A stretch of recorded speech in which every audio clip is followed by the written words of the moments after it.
মোশাররফ করিমের ওপর ভয়াবহ হামলা, নেপথ্যের মাস্টারমাইন্ড কারা? দর্শক, শহরের নাম কলকাতা, সময় রাত আনুমানিক 10টা।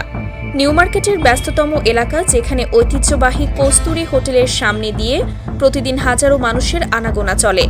রাতের এই নিয়ন আলোর নিচে কোলাহল থেকে কিছুটা দূরে গিয়ে একান্তই ব্যক্তিগত কিছু সময় কাটানোর জন্য সস্ত্রীক হেঁটে যাচ্ছিলেন দুই বাংলার তুমুল জনপ্রিয়, নন্দিত এবং কিংবদন্তি অভিনেতা মোশাররফ করিম। তার সাথে ছিলেন তার স্ত্রী এবং সহশিল্পী রোবেনা রেজা জুই। সবকিছুই একেবারে স্বাভাবিক ছিল, কিন্তু তারা ঘুণাক্ষরেও বুঝতে পারেনি রাতের এই অন্ধকারের আড়ালে তাদের জন্য অপেক্ষা করছে এক ভয়ঙ্কর পরিস্থিতি। হঠাৎ করেই একদল ক্ষুব্ধ মানুষের আক্রমণ, অকথ্য গালিগালাজ এবং শারীরিক হেনস্থার উপক্রম। স্ত্রী জুইয়ের সামনেই দেশের অন্যতম সেরা অভিনেতাকে চরম অপদস্থ করার এক বিভৎস চেষ্টার খবর মুহূর্তের মধ্যে ছড়িয়ে পড়ে। সোশ্যাল মিডিয়ায় খবরটি আসার পর থেকেই গোটা বাংলাদেশ এবং পশ্চিমবঙ্গের নেট দুনিয়ায় রীতিমতো এক ভয়াবহ বিস্ফোরণ ঘটেছে। ভক্তদের মনে তৈরি হয়েছে চরম উৎকণ্ঠা আর ক্ষোভ। কিন্তু সত্যিই সেই রাতে কলকাতার রাস্তায় কি ঘটেছিল? কারা এই হামলার নেপথ্যে? আর কেনই বা নিশানা করা হলো মোশাররফ করিমের মতো একজন শান্তশিষ্ট এবং অরাজনৈতিক ব্যক্তিত্বকে? আজ আমরা উন্মোচন করব এই পুরো ঘটনার নেপথ্যের চাঞ্চল্যকর সব তথ্য। এই ঘটনার শেকড় খুঁজতে হলে আমাদের একটু পেছনে তাকাতে হবে, ফিরে যেতে হবে বাংলাদেশের ইতিহাসের সেই উত্তাল দিনগুলোতে। সাম্প্রতিক বৈষম্য বিরোধী ছাত্র জনতার ঐতিহাসিক গণ অভ্যুত্থান, যখন দেশের অনেক রথী মহারথী তারকারা মেরুদণ্ড সোজা করে দাঁড়াতে পারেননি ক্ষমতার ভয়ে কিংবা নিজেদের স্বার্থ রক্ষায় একেবারে নিশ্চুপ ছিলেন, তখন মোশাররফ করিম সরাসরি অবস্থান নিয়েছিলেন সাধারণ শিক্ষার্থীদের পক্ষে। যিনি সবসময় পর্দায় আমাদের হাসিয়েছেন, কাঁদিয়েছেন, তিনি সেই ক্রান্তি লগ্নে বুক ভরা আকুতি নিয়ে বলেছিলেন, গোলাগুলি, হত্যা, রক্ত, এগুলো আমরা দেখতে চাই না। এগুলোর বাইরে আমরা থাকতে চাই, আমরা শান্তিতে বাঁচতে চাই। তিনি অত্যন্ত স্পষ্ট ভাষায় প্রতিবাদ করেছিলেন নিরীহ ছাত্র জনতা হত্যা এবং স্বৈরাচারের বিরুদ্ধে। আর ঠিক এই কারণেই তিনি একটি বিশেষ রাজনৈতিক গোষ্ঠীর অর্থাৎ সদ্য ক্ষমতাচ্যুত এবং নিষিদ্ধ ঘোষিত সংগঠন আওয়ামী লীগের নেতাকর্মীদের চরম রোষানলে পড়েন। দেশে থাকতেও তাকে নানাভাবে সোশ্যাল মিডিয়ায় হুমকি ধামকি দেওয়া হয়েছিল। কিন্তু সেই আক্রোশ যে দেশের সীমানা পেরিয়ে ভিনদেশেও তাকে তাড়া করবে, তা হয়তো তিনি নিজেও কল্পনা করতে পারেননি। রাজনৈতিক বিশ্লেষক এবং প্রাপ্ত বিভিন্ন তথ্য মতে, গণ অভ্যুত্থানের পর ক্ষমতাচ্যুত দলের অসংখ্য নেতাকর্মী দেশ ছেড়ে পালিয়ে আশ্রয় নেয় পার্শ্ববর্তী দেশ ভারতের বিভিন্ন স্থানে, বিশেষ করে কলকাতায়। তাদের মনে তখন ক্ষমতা হারানোর চরম ক্ষোভ, হতাশা এবং প্রতিহিংসার আগুন জ্বলছে।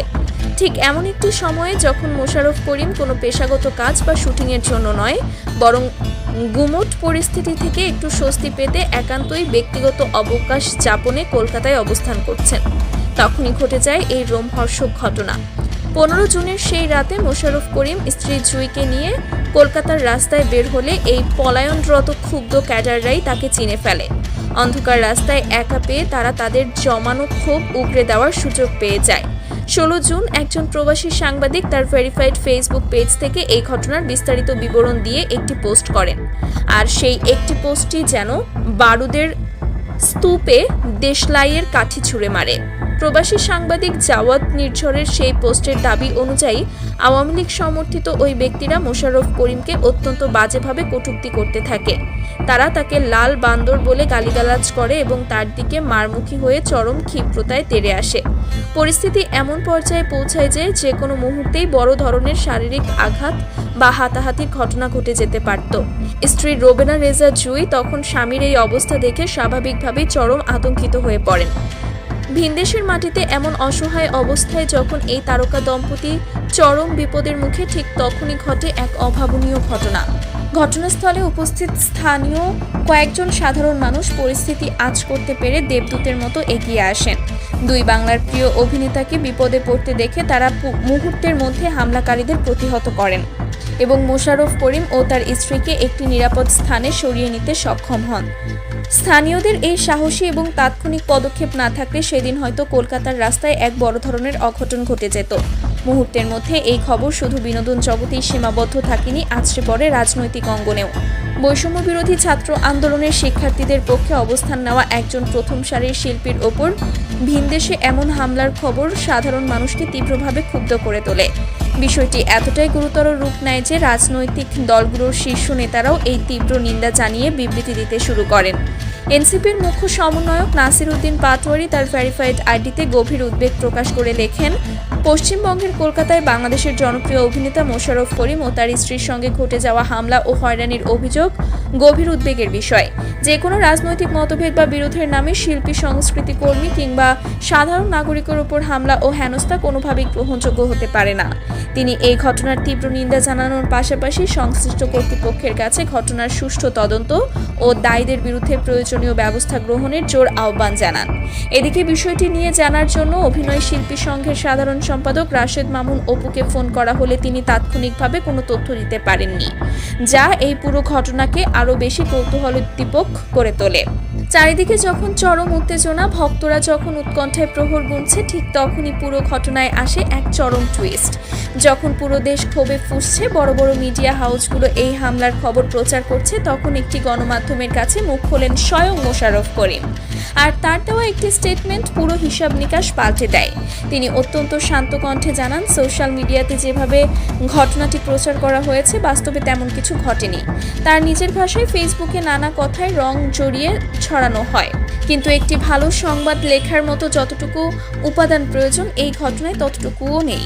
বলতে গেলে তেমন কিছুই ঘটেনি। তিনি তার লাখ লাখ ভক্ত এবং শুভাকাঙ্ক্ষীদের আশ্বস্ত করেন যে তিনি নিরাপদে আছেন এবং আগামী 3-4 দিনের মধ্যেই তাদের ঢাকায় ফেরার কথা রয়েছে। কিন্তু এখানেই তৈরি হয়েছে সবচেয়ে বড় ধোঁয়াশা ও রহস্য। যে প্রবাসী সাংবাদিক ঘটনার বিস্তারিত বিবরণ দিলেন, যে ঘটনা নিয়ে এত বড় রাজনৈতিক ব্যক্তিত্বরা বিবৃতি দিলেন, সেই ঘটনাকে কেন মোশাররফ করিম এতটা সাধারণভাবে এড়িয়ে গেলেন? তিনি কি আসলেই পুরো বিষয়টি আড়াল করতে চাইছেন? অনেকেই মনে করছেন ভিনদেশে বসে নিজের এবং স্ত্রীর নিরাপত্তার কথা চিন্তা করেই হয়তো তিনি বিষয়টিকে আর বড় করতে চাননি। একজন সাধারণ এবং শান্তিকামী মানুষ হিসেবে তিনি হয়তো চাননি তার নাম জড়িয়ে দুই দেশের মধ্যে নতুন করে কোনো উত্তেজনা বা বিতর্ক সৃষ্টি হোক। তাছাড়া ক্ষমতাচ্যুত দলের পলাতক ক্যাডারদের সাথে ভিনদেশে বিবাদে জড়ানোটা হয়তো তিনি বুদ্ধিমানের কাজ বলে মনে করেননি। তাই কি তিনি অত্যন্ত সচেতনভাবে তেমন কিছুই ঘটেনি বলে পুরো বিষয়টিতে জল ঢেলে দিয়েছেন? সত্য যাই হোক না কেন, মোশাররফ করিমের এই বক্তব্য পুরো ঘটনাটিকে এক গভীর রহস্যের চাদরে ঢেকে দিয়েছে। দর্শক, এই পুরো ঘটনাটি আমাদের জন্য একটি বিশাল চিন্তার বিষয়। রাজনৈতিক পট পরিবর্তনের এই সংবেদনশীল সময়ে একজন শিল্পীর ওপর আক্রোশ থেকে এমন পরিস্থিতি তৈরি হওয়াটা অত্যন্ত উদ্বেগজনক। মোশাররফ করিমের মতো একজন গুণী মানুষ, যিনি সবসময় অন্যায়ের বিরুদ্ধে কথা বলেছেন, তাকে যদি এভাবে হেনস্থার শিকার হতে হয় বা পরিস্থিতি এড়ানোর জন্য সত্য আড়াল করতে হয়, তবে তা আমাদের সমাজের জন্য এক অশনি সংকেত। কলকাতার রাস্তায় এই উত্তেজনাকর পরিস্থিতি এবং মোশাররফ করিমের এই রহস্যময় নীরবতা নিয়ে আপনাদের কি মনে হয়? তিনি কি সত্যিই নিজের নিরাপত্তার স্বার্থে আসল ঘটনাটি আড়াল করে গেলেন? দেশ বিদেশের রাজনীতি এবং এমনই সব রোমহর্ষকর রহস্যময় ঘটনার পেছনের আসল সত্য সবার আগে জানতে এখনই চ্যানেলটি সাবস্ক্রাইব করে বেল আইকনটি বাজিয়ে দিন। দেখা হচ্ছে পরবর্তী ভিডিওতে। ততক্ষণের জন্য সতর্ক থাকুন, নিরাপদে থাকুন।